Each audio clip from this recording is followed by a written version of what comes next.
जय श्री कृष्णा जी। दोस्तों, आज हम श्रीमद् भगवद गीता अध्याय 3 कर्मयोग के बारे में सुनेंगे। तो आइए दोस्तों सुनते हैं। भाग 1, कर्म का महत्व और अर्जुन की उलझन। अर्जुन की उलझन। अर्जुन ने भगवान से पूछा, हे कृष्ण, आप कभी कहते हैं कि ज्ञान सबसे अच्छा है, तो कभी कहते हैं कि कर्म सबसे अच्छा है। मुझे समझ नहीं आता कि मैं क्या करूं। अगर ज्ञान ही अच्छा है तो मुझे युद्ध क्यों करना चाहिए, और अगर कर्म ही सब कुछ है तो फिर ज्ञान का क्या काम। भगवान का उत्तर, कर्म जरूरी है।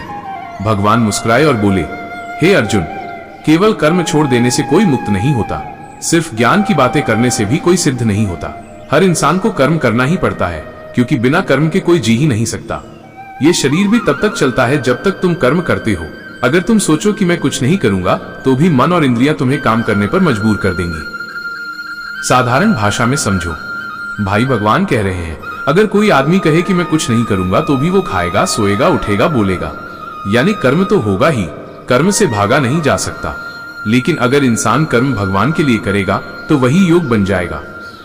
भगवान का बड़ा संदेश, निष्काम कर्म।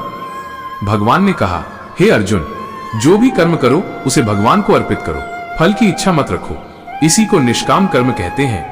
अगर तुम कर्म करते हुए फल की इच्छा छोड़ दोगे तो तुम कभी बंधन में नहीं पड़ोगे। साधारण उदाहरण, मान लो एक मां अपने बच्चे को खिलाती है। वो इस सोच से नहीं खिलाती कि मुझे बदले में कुछ मिलेगा, वो तो प्यार से करती है।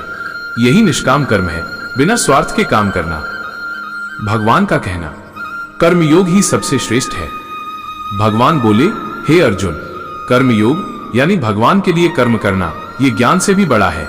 क्योंकि केवल बातें करने से कोई महान नहीं बनता, लेकिन अगर इंसान निष्काम भाव से कर्म करे तो वही भगवान तक पहुंचता है। भावुक समझ। भाई भगवान कह रहे हैं, अगर तुम सोचो कि मैं ध्यान लगाऊंगा, पूजा करूंगा, लेकिन अपने कर्तव्य से भाग जाऊंगा तो ये ठीक नहीं है। सच्ची पूजा तो यही है कि तुम अपना कर्तव्य निभाओ और उसे भगवान को अर्पित करो। भाई, ये था अध्याय 3 कर्मयोग का पहला हिस्सा। अब मैं आपको श्रीमद् भगवद गीता अध्याय 3 कर्मयोग का दूसरा हिस्सा सुनाता हूं। इस हिस्से में भगवान अर्जुन को समझाते हैं कि कर्म क्यों जरूरी है, और अगर इंसान कर्म छोड़ दे तो उसका क्या नुकसान होता है। भाग 2, कर्म क्यों जरूरी है। भगवान का कहना, कर्म से भागोगे तो पाप लगेगा। श्री कृष्ण बोले, हे अर्जुन, कर्म न करके कोई भी इंसान शांत नहीं रह सकता। अगर तुम कहो कि मैं युद्ध नहीं करूंगा तो ये तुम्हारा धर्म छोड़ना होगा। धर्म छोड़ने से पाप लगेगा। अगर तू बिना लड़े भाग जाएगा तो लोग तुझे कायर कहेंगे, तेरा नाम खराब होगा और तू खुद भी अंदर से दुखी रहेगा। कर्म प्रकृति का नियम है। भगवान ने कहा, हे अर्जुन, इस संसार में सब कुछ कर्म से चलता है। सूरज रोज उगता है, ये उसका कर्म है। चांद रोज निकलता है, ये उसका कर्म है। हवा बहती है, पानी बहता है, माइनस ये उनका कर्म है। अगर ये सब अपना कर्म छोड़ दें तो जीवन ही रुक जाएगा। वैसे ही इंसान का भी धर्म है कि वो अपने कर्म करे। साधारण भाषा में समझो। भाई भगवान ये कह रहे हैं, मान लो किसान कहे कि मैं खेत में हल नहीं चलाऊंगा, तो क्या खेत में फसल उग जाएगी? अगर वो कर्म छोड़ देगा तो भूखा मर जाएगा। वैसे ही इंसान अगर कर्म छोड़ देगा तो जीवन खत्म हो जाएगा। इसलिए कर्म करना जरूरी है। भगवान का एक और बड़ा संदेश। भगवान बोले, हे अर्जुन, तू कर्म तो कर, लेकिन उसे भगवान को अर्पित कर। जो इंसान अपने कर्म भगवान को अर्पित करता है वो कभी पाप का भागी नहीं बनता। लेकिन जो कर्म छोड़ देता है वो आलसी और पापी कहलाता है। कर्म का त्याग क्यों गलत है। भगवान ने कहा, हे अर्जुन, कुछ लोग सोचते हैं कि कर्म छोड़ देंगे तो शांति पा लेंगे, लेकिन ये गलत है। क्योंकि कर्म तो हर हाल में होगा ही। अगर कर्म भगवान के लिए होगा तो मोक्ष मिलेगा, अगर स्वार्थ के लिए होगा तो बंधन मिलेगा। लेकिन कर्म न करके कोई भी शांति नहीं पा सकता। साधारण उदाहरण, मान लो एक आदमी रोज मजदूरी करता है। वो ईमानदारी से काम करता है और शाम को अपने बच्चों को खिलाता है। वो भगवान का नाम लेता है और कहता है, हे प्रभु, ये सब आपकी कृपा है, ये कर्मयोग है। लेकिन अगर वही आदमी काम छोड़ दे और कहे कि मैं कुछ नहीं करूंगा तो उसके बच्चे भूखे मरेंगे। यानी कर्म छोड़ना सही नहीं है। भावुक समझ। भाई भगवान ये सिखा रहे हैं, जीवन में भागना नहीं है। चाहे हालात कितने भी कठिन हो, कर्म करते रहो, लेकिन कर्म का फल भगवान को सौंप दो, तभी जीवन में शांति आएगी। भाई, ये था अध्याय 3 का दूसरा हिस्सा। अब तक हमने सीखा, कर्म न करना पाप है, प्रकृति भी अपने कर्म कर रही है, इंसान का धर्म भी कर्म करना है। कर्म छोड़ने से जीवन बर्बाद हो जाता है। दोस्तों, अब मैं आपको श्रीमद् भगवद गीता अध्याय 3 कर्मयोग का तीसरा हिस्सा सुनाता हूँ। इसमें भगवान श्री कृष्ण बताते हैं कि महापुरुष क्यों कर्म करते हैं और कैसे उनके कर्म पूरे समाज के लिए आदर्श बन जाते हैं। भाग 3, महापुरुष और कर्म का आदर्श, अर्जुन के लिए शिक्षा। भगवान बोले, हे अर्जुन, तू सोचता है कि कर्म छोड़ देने से अच्छा होगा, लेकिन याद रख, महापुरुष भी कर्म करते हैं। वे इसलिए कर्म करते हैं ताकि आम लोग उनसे सीखें। अगर वे कर्म न करें तो साधारण लोग भी काम करना छोड़ देंगे। इससे समाज बिगड़ जाएगा। भगवान का उदाहरण। भगवान ने कहा, हे अर्जुन, मैं स्वयं भगवान हूं। मुझे कोई काम करने की जरूरत नहीं है। न मुझे कुछ पाना है न कुछ खोना है, फिर भी मैं निरंतर कर्म करता हूं। अगर मैं कर्म ना करूं तो लोग भी काम करना छोड़ देंगे और पूरी सृष्टि नष्ट हो जाएगी। साधारण भाषा में समझो। भाई भगवान ये समझा रहे हैं, मान लो गांव का मुखिया ही काम छोड़ दे और दूसरों से कहे, तुम लोग मेहनत करो, मैं आराम करूंगा, तो लोग भी आलसी हो जाएंगे, गांव बर्बाद हो जाएगा। इसलिए जो बड़े लोग हैं, जो समाज में आदर्श हैं, उन्हें और भी जिम्मेदारी से कर्म करना चाहिए, क्योंकि लोग वही करते हैं जो वे देखते हैं। साधारण उदाहरण, जैसे एक पिता अगर मेहनती है तो बेटा भी मेहनत करना सीखेगा, लेकिन अगर पिता आलसी है तो बच्चा भी कामचोर बनेगा। वैसे ही अगर महापुरुष कर्म छोड़ देंगे तो साधारण लोग भी आलसी बन जाएंगे। भगवान का आदेश। भगवान ने अर्जुन से कहा, हे अर्जुन, तू भी अपना कर्म कर, क्योंकि तू क्षत्रिय है और तेरा धर्म युद्ध करना है। अगर तू भागेगा तो लोग तेरा मजाक उड़ाएंगे, लेकिन अगर तू कर्म करेगा तो तेरा नाम अमर हो जाएगा। भावक सीख। भाई, इस हिस्से से हमें यह सीख मिलती है, जो बड़े हैं, जो आदर्श हैं, उन्हें कर्म से भागना नहीं चाहिए। उनके कर्म से ही लोग सीखते हैं। भगवान भी कर्म करते हैं, जबकि उन्हें कोई जरूरत नहीं। इसलिए हमें भी अपने कर्म को ईमानदारी से निभाना चाहिए। भाई, ये था अध्याय 3, कर्मयोग का तीसरा हिस्सा। अब तक हमने सीखा, कर्म समाज को चलाता है। महापुरुष कर्म इसलिए करते हैं ताकि लोग उनसे सीखें। भगवान भी कर्म करते हैं, इसलिए हमें भी करना चाहिए। दोस्तों, अब मैं आपको श्रीमद् भगवद गीता अध्याय 3, कर्मयोग का चौथा हिस्सा सुनाता हूँ। इसमें भगवान श्री कृष्ण बताते हैं कि कैसे इच्छाएं और स्वार्थ इंसान को उसके धर्म और कर्म से भटका देते हैं और इंसान को क्यों अपनी इंद्रियों पर नियंत्रण रखना चाहिए। भाग 4, इच्छा और स्वार्थ से सावधान। भगवान का समझाना। इच्छाएं ही सबसे बड़ी दुश्मन है।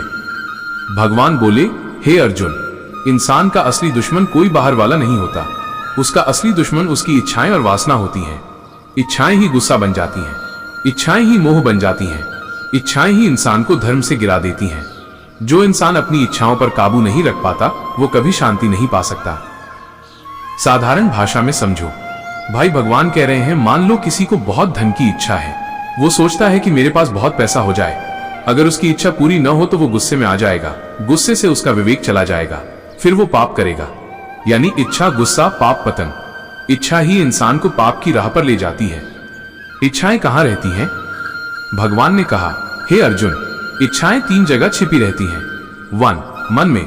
मन बार बार सोचता है, ये चाहिए, वो चाहिए। 2, इंद्रियों में। आंखें, कान, जीभ बार बार लालच करती हैं। 3, बुद्धि में। बुद्धि बहाना बनाती है कि ये लेना जरूरी है। इसलिए इंसान को अपनी इंद्रियों और मन को काबू में रखना चाहिए। साधारण उदाहरण, मान लो एक बच्चा बाजार में जाता है। वो खिलौना देखता है और रोने लगता है, मुझे चाहिए। उसकी आंखें देखकर चाहत पैदा हुई, मन ने जिद की और बुद्धि ने कहा, बिना खिलौने के खुशी नहीं। यही इच्छा है। अगर बच्चा कंट्रोल नहीं करेगा तो हमेशा रोता ही रहेगा। वैसे ही बड़ा इंसान भी इच्छाओं के पीछे भागता है और दुखी रहता है। भगवान का आदेश, इंद्रियों पर नियंत्रण। भगवान बोले, हे अर्जुन, इसलिए तू सबसे पहले अपनी इंद्रियों पर काबू कर। इच्छाओं को पहचान और रोक, फिर अपने मन और बुद्धि को भगवान में लगा। जो इंसान ऐसा करता है वो अपने असली दुश्मन को जीत लेता है और वही शांति पाता है। भावक सीख।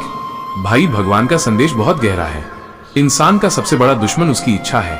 अगर इच्छा पूरी न हो तो गुस्सा आता है और पाप होता है। इच्छाएं मन, इंद्रियों और बुद्धि में छिपी रहती हैं। जो इंसान इन्हें जीत लेता है वही असली विजेता है। भाई, ये था अध्याय 3, कर्मयोग का चौथा हिस्सा। अब तक हमने सुना, इच्छाएं ही सबसे बड़ी दुश्मन है। वे गुस्से और पाप का कारण बनती हैं। इंसान को इंद्रियों और मन को कंट्रोल करना चाहिए। दोस्तों, अब मैं आपको श्रीमद् भगवद गीता अध्याय 3, कर्मयोग का 5वां और अंतिम हिस्सा लिखकर देता हूं। इसमें भगवान श्री कृष्ण पूरे अध्याय का निष्कर्ष और सार बताते हैं कि कैसे इंसान को कर्म करना चाहिए और किससे शांति व मुक्ति मिलती है। भाग 5, कर्मयोग का सार और अंतिम संदेश। भगवान का निष्कर्ष, कर्म करना ही धर्म है। भगवान बोले, हे अर्जुन, तू योद्धा है, तेरा धर्म है युद्ध करना। अगर तू कर्म छोड़ देगा तो पाप लगेगा, इसलिए अपना कर्तव्य कर। लेकिन याद रख, तेरा कर्म तेरा नहीं, प्रकृति से होता है।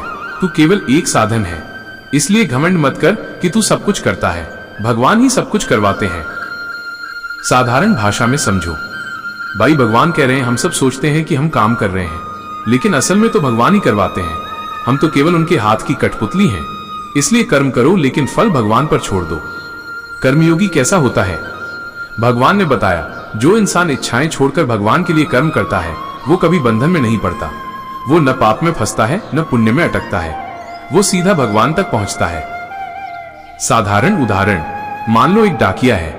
वो चिट्ठी देता है। अगर चिट्ठी में खुशखबरी हो या दुख भरी खबर, डाकिया न तो खुश होता है न दुखी। वो केवल अपना काम करता है।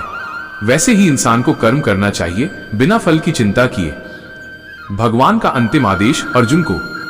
भगवान बोले, हे अर्जुन, मुझ में मन लगाकर, मेरे लिए कर्म करके, मुझ पर भरोसा रखकर और इच्छाओं को छोड़कर तू शांति और मोक्ष पाएगा। भावुक निष्कर्ष। अध्याय 3 से हमें क्या सीखना चाहिए? कर्म से भागना पाप है। हर किसी को अपना धर्म निभाना चाहिए। भगवान भी कर्म करते हैं ताकि लोग उनसे सीखें। इच्छाएं ही असली दुश्मन हैं, उनसे बचो। निष्काम कर्म ही योग है। कर्म करो, लेकिन फल भगवान पर छोड़ दो।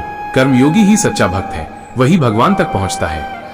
भाई, इस अध्याय का असली संदेश यही है, कर्म करना हमारा धर्म है, फल भगवान पर छोड़ना ही योग है। इच्छाओं से बचकर भगवान में मन लगाना ही शांति है। जो इंसान ऐसे कर्म करता है, वो चाहे गरीब हो या अमीर, गांव का हो या शहर का, वो सच्चा भक्त है और वही भगवान तक पहुंचता है। इस तरह हमने पूरा श्रीमद् भगवद गीता अध्याय 3 कर्मयोग बहुत ही आसान, भावुक और अनपढ़ आदमी भी समझ सके ऐसे शब्दों में पूरा कर लिया। दोस्तों, अब इसी के साथ विदा लेते हैं। कल फिर भगवद गीता का इससे अगला अध्याय लेकर हाजिर होंगे। तब तक सभी को जय श्री कृष्णा जी।